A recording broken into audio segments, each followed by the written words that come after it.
Kelompok Hamas merespons soal rencana Indonesia yang disebut akan mengerahkan sekitar 8.000 tentara ke jalur Gaza sebagai bagian dari pasukan stabilisasi nasional.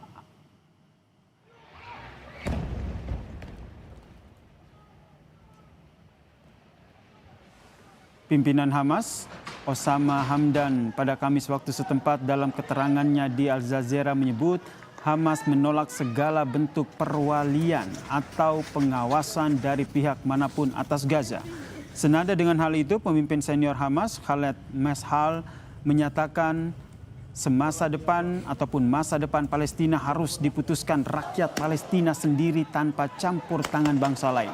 Ia juga menyoroti soal pelucutan senjata Hamas akan mempermudah Israel melaksanakan pendudukan di Gaza. Ia menegaskan, untuk menangani masalah Palestina secara objektif bukan melalui sudut pandang Israel.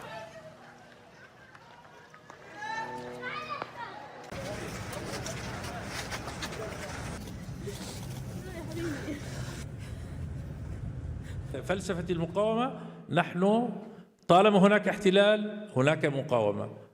المقاومة حق للشعوب تحت الاحتلال، هي جزء من القانون الدولي والشرائع السماوية. المقاومة جزء من ذاكرة الأمم، من الذاكرة الإنسانية تفتخر بها الأمم. ولا نقبل منطق الوصاية ولا التدخل الخارجي ولا إعادة الانتداب من جديد. الفلسطيني هو من يحكم الفلسطيني. Sebelumnya, Saudara, Perdana Menteri Israel Benyamin Netanyahu secara resmi menyatakan bergabung dengan Dewan Perdamaian bentukan Presiden Amerika Serikat Donald Trump pada Rabu waktu setempat. Netanyahu mengunggah momen penandatanganan yang disaksikan Menlu AS dan juga sesaat sebelum bertemu dengan Trump, Saudara, di akun X-nya. Sebelumnya, Saudara, pada 22 Januari lalu, perwakilan dari 19 negara termasuk Indonesia menandatangani piagam Dewan Perdamaian di sela-sela Forum Ekonomi Dunia di Davos, Swiss. Dewan Perdamaian dibentuk dalam kerangka upaya mendukung perdamaian di Gaza.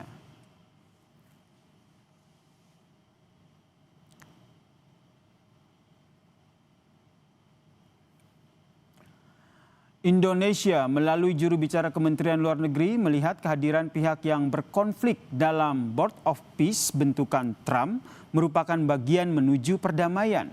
Sejak awal, Indonesia mengecam pelanggaran hukum internasional termasuk hukum humaniter internasional yang terjadi di Gaza, akses bantuan kemanusiaan, serta realisasi solusi dua negara.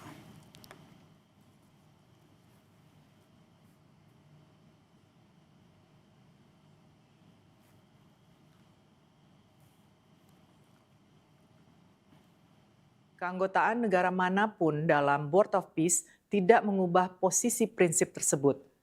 Di Board of Peace maupun di semua forum yang ada, Indonesia sejak awal menuntut penghentian kekerasan terhadap warga sipil, mengecam pelanggaran hukum internasional, termasuk hukum humaniter internasional yang terjadi di Gaza, akses bantuan kemanusiaan, serta realisasi solusi dua negara.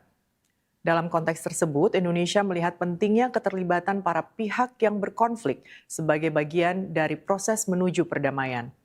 Indonesia oleh karenanya akan memanfaatkan keanggotaan di Board of Peace untuk juga aktif mendorong keterlibatan otoritas Palestina dan memastikan seluruh proses tetap berorientasi pada kepentingan Palestina. Saudara, Israel bergabung dengan Dewan Perdamaian bentukan Trump sehari setelahnya Hamas kembali menekankan penolakan atas pasukan perdamaian di Gaza. Lalu bagaimana Indonesia menyikapi ini? Kita bahas bersama dengan pakar hubungan internasional Universitas Katolik Parahyangan, Mas Julius Purwadi Hermawan. Dan kami juga tengah menunggu untuk bergabung bersama dengan kami di dialog ini, yaitu Wakil Ketua Komisi 1 DPR RI dari fraksi Golkar, Bang Dev Laksono. Saya ke Mas Julius terlebih dahulu. Mas Julius, melihat dinamika yang terjadi, menurut Anda apa sikap Indonesia yang harusnya diambil? Apakah tetap dengan sebelumnya, yaitu mengirim pasukan, atau seperti apa? Ya, terima kasih Mas Yasir. Selamat sore, moga-moga sehat di sana ya. Jadi pandangan saya itu dari awal terkait dengan Board of Peace menolak, itu saya kira clear. Dan saya kira cukup banyak alasan gitu ya, yang sudah dijelaskan oleh banyak pakar, termasuk juga oleh diplomat senior gitu ya. Lalu sekarang faktanya kan sudah bergabung gitu ya. Dan rasionalisasi yang dijelaskan adalah bahwa ini adalah pilihan atau satu-satunya pilihan kalau Indonesia mau berkontribusi membangun perdamaian di Palestina gitu ya. Itu gitu ya. Nah, dari awal bahwa saya tidak setuju gitu, lalu kemudian ada rasionalisasi gitu ya, yang buat saya masih belum rasional gitu. Lalu hari ini tiba-tiba kita dikejutkan dengan berita bahwa Indonesia akan mengirimkan 8.000, versi Indonesia kan 5.000 sampai 8.000 ya, ke sana, ke Gaza. Yang diterima di sana kan 8.000 gitu. Dan kita justru banyak tahu dari media-media di Israel gitu. Seolah-olah Indonesia menjadi pahlawan untuk Israel gitu ya. Sekalipun buat kita pendekatannya adalah untuk membangun perdamaian. Nah, ini agak mencengangkan dan saya sebetulnya berharap gitu. Indonesia sudah masuk, lalu tahan dulu, lihat dulu gitu ya. Jangan tiba-tiba menjadi berita utama di 3 media ternama bahwa kita akan mengirim pasukan di sana. Kemenlu bilang semuanya akan didiskusikan, di mana ditempatkan semua bisa diskusikan. Tapi di media Israel sudah nyebut itu nanti kira-kira di antara Rafah dan Khan Yunis gitu ya, kira-kira akan ada di garis kuning gitu ya, menggantikan tentara Israel gitu. Nah ini makin ngeri-ngeri kita gitu ya Mas Yasir gitu. Oke, ini yang Anda khawatirkan ya, karena pertanyaan yang sama juga yang saya tanyakan ke Mas Dev sebagai Komisi 1 begini. Melihat dinamika terakhir nih Bung Dev, Hamas tegas menolak bentuk perwalian, kemudian serangan yang masih terjadi. Dari Komisi 1 sendiri apakah tetap merekomendasikan pengiriman pasukan ini? Tapi jangan dijawab dulu Mas Dev, kita akan lanjutkan diskusi kita usai jeda. Tetaplah bersama kami di Kompas Petang. Baik.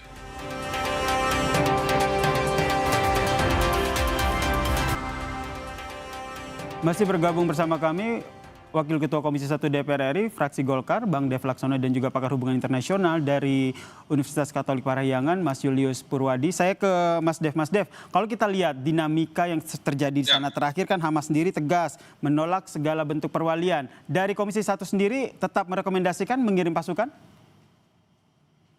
Ya, pemerintah sudah melakukan pendalaman, melakukan persiapan dan juga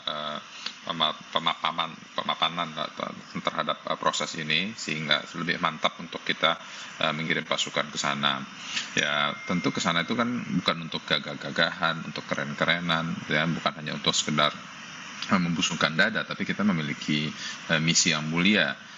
Dan juga sudah ada kepastian bahwa posisi tentara kita akan ditempatkan di mana, beroperasi untuk apa saja. Hal detail itu telah didalami secara matang sebelum kita mengirim prajurit kita ke sana untuk bertugas. Karena ini adalah bagian dari SOP ketika kita mengirim personil untuk kepentingan perdamaian di daerah konflik. Berarti masih on the track ya, akan melakukan pengiriman pasukan di sana? Ya, proses waktunya itu harus ditanyakan kepada baik Kementerian Pertahanan, Kementerian Luar Negeri, kan mereka yang mengetahui persis jadwal pengirimannya kapan. Baik, Mas Julius, gimana nih? Masih tetap akan ada pengiriman pasukan di sana, walaupun saat ini masih dalam pembahasan?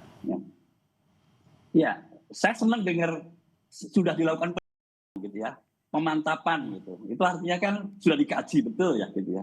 Tetapi saya antara yakin dan tidak yakin sesungguhnya gitu ya.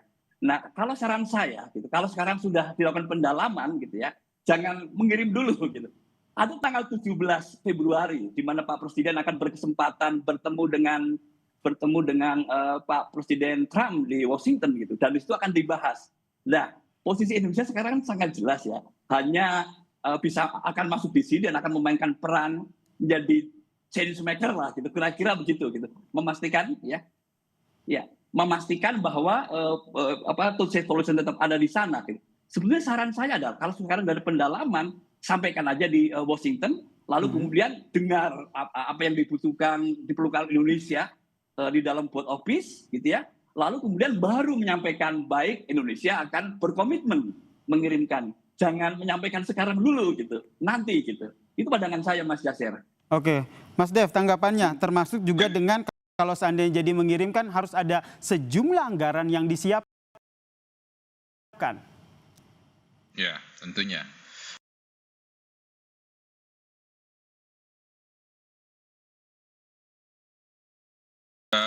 Sejumlah anggaran disiapkan karena kita harus siap untuk self-funded ya. Jadi kita kan karena Board of Peace-nya sendiri ini kan masih dalam tahap awal.